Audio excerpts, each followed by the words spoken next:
You can see as I do that, you can watch the face, and I'll do this face down the line in just a second, but I'm really got a very stable club face coming through impact. So if I face the camera and I keep these really good angles with my wrists, you can see how the club face is pointing the camera. So it gets rid of me pointing the face to the right and hitting a pull as a left-handed golfer.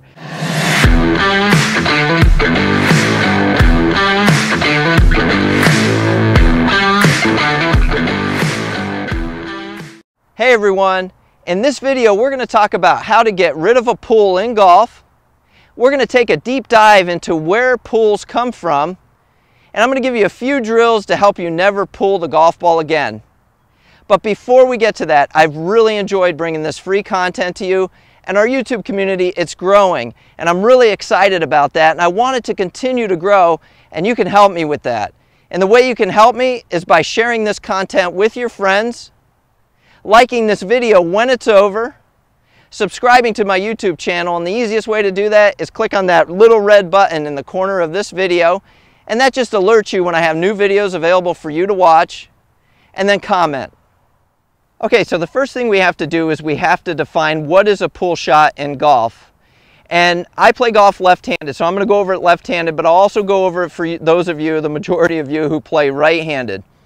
So a pull shot in golf for a lefty, for me, is when I strike the golf ball and the ball starts right and it stays right. So there's no curvature to the golf ball.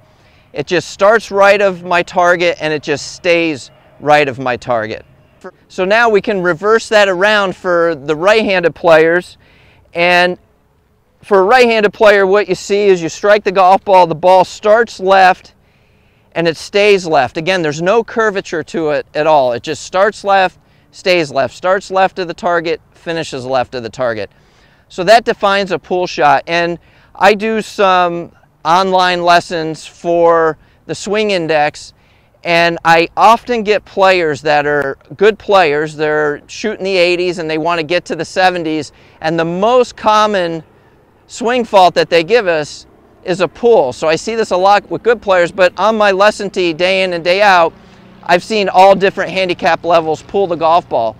So I want to help you to understand where does that come from. And so we're going to go back to some conversations that we've had in other videos, and what we're going to talk about is ball flight and what controls the starting direction of the golf ball. And very simply, it's the club face.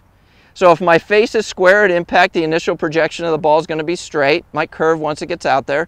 If my face is pointed right, the initial projection is going to be right. And if my face is pointed left, the initial projection is going to be left. So when I pull the golf ball, I know that for a left-handed player, I know that somehow my club face got closed or pointed to the right, which would be a pull again for a left-handed player. Now, there's quite a few different ways that I can get that club face pointing to the right as I strike a golf ball.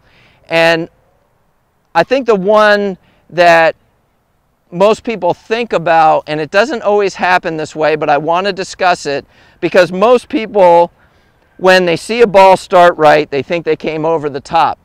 And believe it or not, there can be a little bit of truth to that. And here's why. Is if I swing outside in or over the top, that means I'm swinging to the right. Well, for a good player, it's very easy to point the club face the direction that they're swinging. So if I swing more to the right and I point my club face to the right, guess what? That ball's going to go right.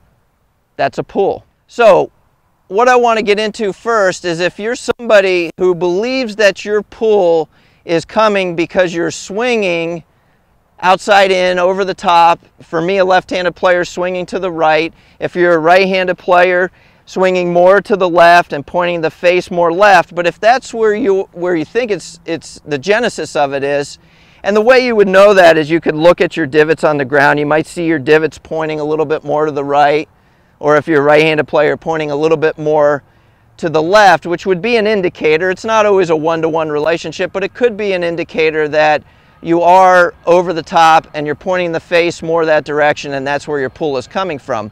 So the correction in that instance would be not swinging so much over the top or outside in.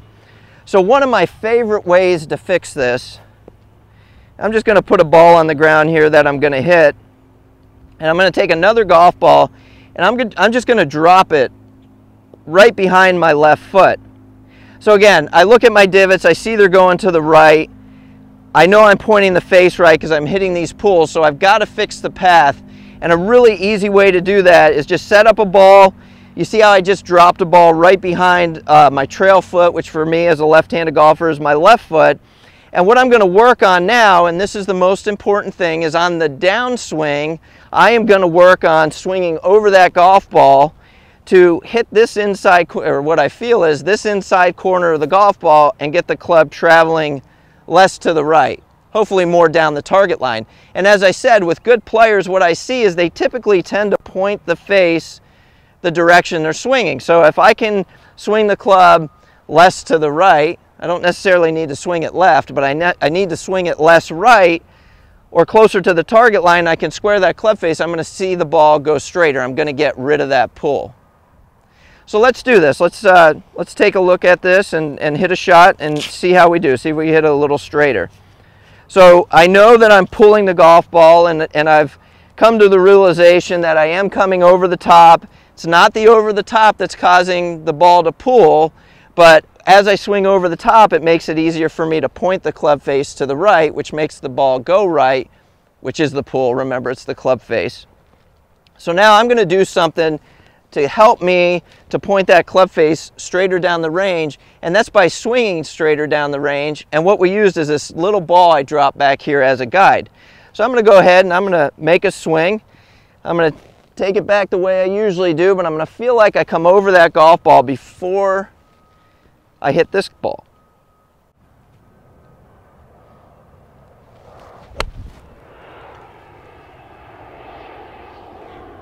And there we go, very straight, no pull in that shot whatsoever. Okay, so the next way that I want to look at, and this is a more common way, and this is what I see on my lesson tee day in and day out as to why students pull the golf ball. And it really has a lot to do with the breakdown of the wrist through impact. So what I see as students come into impact is I see the trail wrists straighten, and the lead wrists start to bend because I don't want to hit the ground, I don't want to hit behind it, and then the lead arm sometimes will shorten as well. So I see this kind of scoop or flippy action at the bottom of the golf swing. Now, how does this create a pull? It's like, okay, Mark, I see that, you know, you get people that scoop the ball that come to you all the time, but how does this present a pull? And the way that it presents a pull is you can see as I flip my wrist as I'm coming into impact, or as my left wrist or trail wrist lengthens and my lead wrist breaks down, you can see what direction I'm pointing that face. That face is now to the right.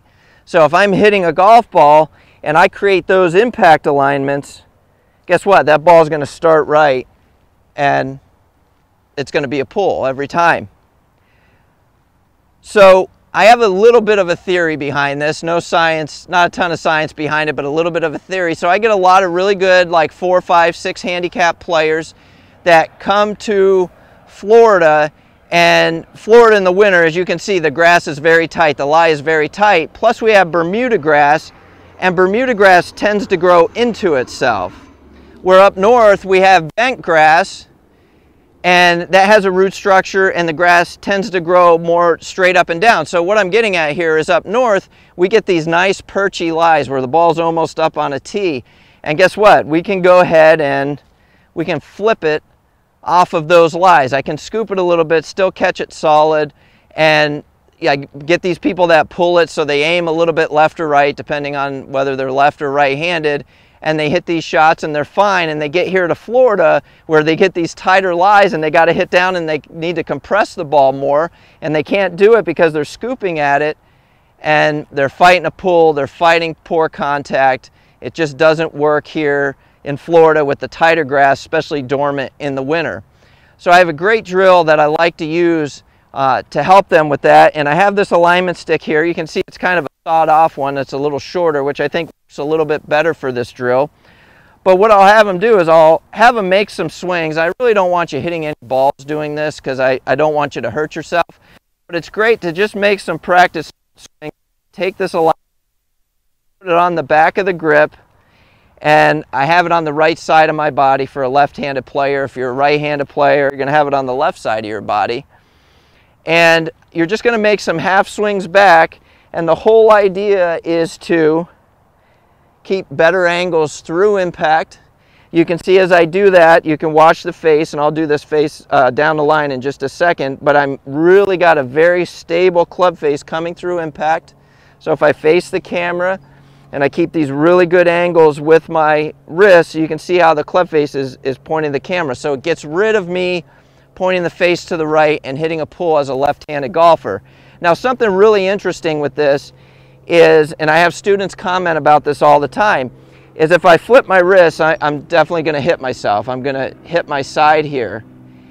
But if I don't and I maintain those angles, the better I maintain those angles in my wrist, you can see the further away from my body the stick gets. So there's no risk of me hitting myself if I can maintain these good wrist angles into and through impact. So I could film anybody who thinks they're doing this, and they're not going to do it to that extent, but we have to exaggerate to change in golf. So it'll be a great feeling to just make these half swings and really exaggerate with that stick being forward.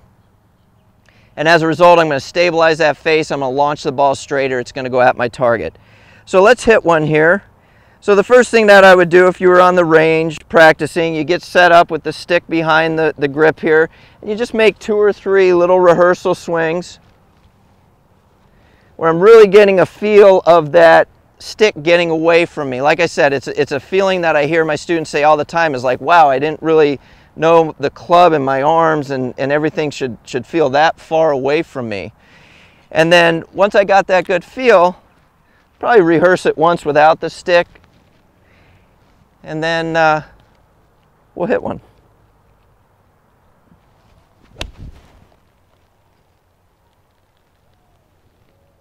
So again, very good impact alignments. Ball started on line, it stayed on line. Definitely through impact felt like that grip and the stick, if it was in there, would have been much further away from my body. So now you know how to get rid of a pull in golf. We've taken a really close look at where a pull comes from, or a couple places that a pull can come from in your golf swing, and I've given you 2 great fixes that will help you to never pull it again. So I hope you've enjoyed this video. I have 2 more here right now that I promise will help to continue to improve your game. And remember, please like, subscribe to my YouTube channel, and comment.